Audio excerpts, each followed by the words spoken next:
नमस्कार दोस्तों, आज की इस वीडियो में हम आपको भारतीय सेना के द्वारा दूसरे देश में जाकर किए एक मिलिट्री ऑपरेशन के बारे में बताएंगे।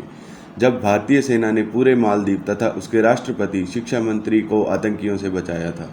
इस ऑपरेशन के बाद भारतीय सेना की पूरी दुनिया के अंदर धाक जम गई थी। 1965 में मालदीव की स्वतंत्रता के पश्चात से ही मालदीव भारत के लिए रणनीतिक रूप से अत्यधिक महत्वपूर्ण रहा है। सुरक्षा के साथ साथ अर्थव्यवस्था और व्यापार की दृष्टि से भी मालदीव का अत्यधिक महत्व है, क्योंकि भारत का लगभग हर व्यापारिक पोत, लगभग हर कार्गो शिप मालदीव से होकर निकलता है। इसलिए भारत भी सदैव यह सुनिश्चित करता है कि मालदीव के साथ उनके संबंध अच्छे रहें। भारत ने इस प्रकार के प्रबंध भी बना रखे हैं कि ड्रैगन वहाँ किसी प्रकार से प्रवेश न हो पाए। इन्हीं कारणों से भारत 1965 से ही मालदीव के आंतरिक राजनीति मामलों व राजनीतिक गतिविधियों पर दृष्टि बनाए रखता था। यह बात तब की है जब 1978 में मालदीव के राष्ट्रपति बने थे अब्दुल कयूम। उनका कार्यभार संभालते ही उनके विरुद्ध षड्यंत्र होने लगे थे। वर्ष 1988 में उनके विरुद्ध एक उच्च स्तर का षड्यंत्र रचा जा चुका था, जिसके पीछे था मालदीव का एक व्यापारी अब्दुल्ला लतूफ़ी और उसका सहयोग श्रीलंका के चरमपंथी संगठन people's liberation organisation of Tamil कर रहे थे। 1 नवंबर को लगभग 200 आतंकवादियों ने मालदीव के 2 नावों को अपने नियंत्रण में ले लिया।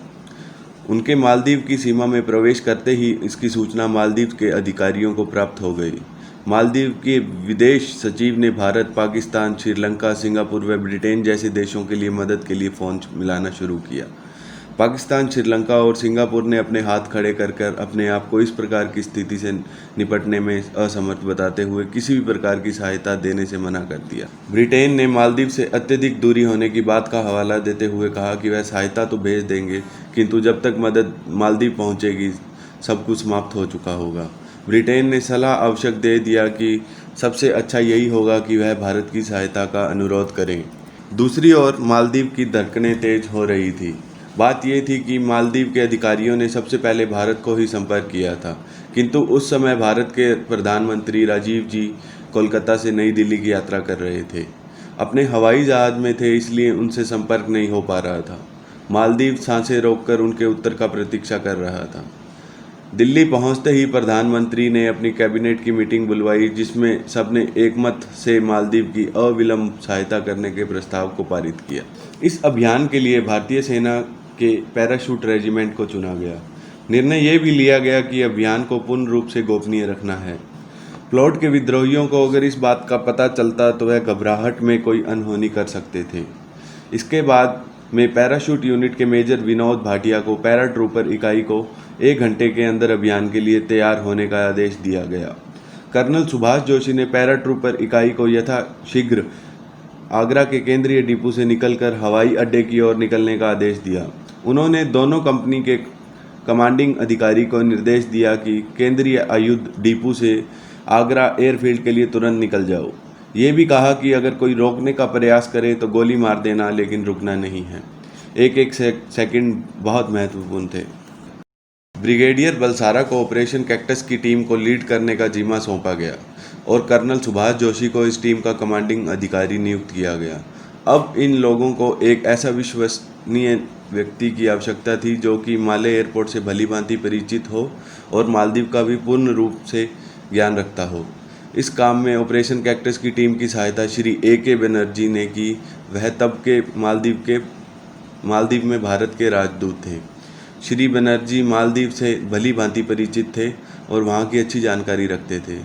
वे माले विमानपत्तन के मानचित्र को भी अच्छी तरह जानते थे। बनर्जी तत्काल ऑपरेशन कैक्टस के कमांडो के साथ मालदीव जाने के लिए तैयार हो गए। टीम को लेकर 2 भारतीय विमान मालदीव की ओर बढ़ चले। सबके लिए तो ये दोनों विमान आगरा से तिरुवनंतपुरम जा रहे थे, परंतु टीम को पता था कि क्या होने को है। पूरी गोपनीयता बनाई हुई थी। सब कुछ पूर्व निर्धारित योजना के अनुसार चल रहा था। तभी अचानक से कुछ हुआ और यह गोपनीयता भंग हो गई। हुआ ये कि ब्रिटिश एयरवेज का एक विमान इस अभियान में सम्मिलित एक विमान के रास्ते में आ गया। इस विमान पे या तो जासूस थे या कोई विशेष व्यक्ति था। इस विमान के निकलने के आधे घंटे पश्चात ही BBC रेडियो से समाचार आता है कि भारतीय सेना मालदीव की सहायता के लिए निकल चुकी है। उधर मालदीव में विद्रोहियों ने कोहराम मचा दिया था। ये लुटेरे बैंक और सरकारी संपत्ति लूट रहे थे। मालदीव के लोग डरे हुए थे और अधिकांश लोगों ने अपने आप को अपने घर में बंद कर लिया था। दूसरी ओर पूरे विश्व में भारतीय सेना के ऑपरेशन कैक्टस की खबर फैल चुकी थी और सब लोग अच्छे समाचार की प्रतीक्षा कर रहे थे। रोचक तथ्य ये है कि मालदीव के अंदर तांडव कर रहे इन मासूम लुटेरों को ये समाचार अभी तक प्राप्त नहीं हुआ था। इसका कारण ये था कि मालदीव का एकमात्र रेडियो स्टेशन अभी भी इनकी पहुंच से बाहर था। वैसे भी उन्हें लूटमार करना था, ना कि रेडियो पर गाने सुनने थे। अब तक लुटेरे लोग मालदीव के राष्ट्रपति भवन में प्रवेश कर चुके थे। राष्ट्रपति क्यूम तो किसी तरह अपने प्राण बचाकर राष्ट्रीय भवन से भाग निकलने में सफल हो गए, किंतु मालदीव के शिक्षा मंत्री अहमद मुस्तफ़ा को विरोधियों ने पकड़ लिया था। राष्ट्रपति भवन के अंदर ही उन्होंने अपना अड्डा बना लिया था। तभी प्रवेश होता है भारतीय कमांडोज का और लुटेरों के पार्टी में विघ्न पड़ता है। सारे के सारे आत्मसमर्पण करते हैं, जो नहीं करते वे अनावश्यक मरते हैं। राष्ट्रपति अब्दुल कयूम का पीछा कर रहे लुटेरों को एक टीम द्वारा पकड़ा गया और दूसरी टीम ने राष्ट्रपति भवन में घुस के विरोधियों के चंगुल से वहां के शिक्षा मंत्री को भी सुरक्षित बचा लिया। विरोधियों से बरामद किया गया एक से एक बहुमूल्य सामान इंडियन आर्मी ने लिखा पढ़ी खाता बही करने के पश्चात मालदीव के अधिकारियों को लौटा दिया। इस अभियान ने पूरे विश्व में भारतीय सेना शक्ति का लोहा मनवाया। तो दोस्तों, आज की यह वीडियो कैसी लगी हमें कमेंट में ज़रूर बताएं। अगर आपको यह वीडियो पसंद आई है तो लाइक और शेयर ज़रूर करें। आप हमारे चैनल पर पहली बार आए हैं तो चैनल को सब्सक्राइब करके बेल आइकन दबाकर नोटिफिकेशन ऑन ज़रूरी कर लें।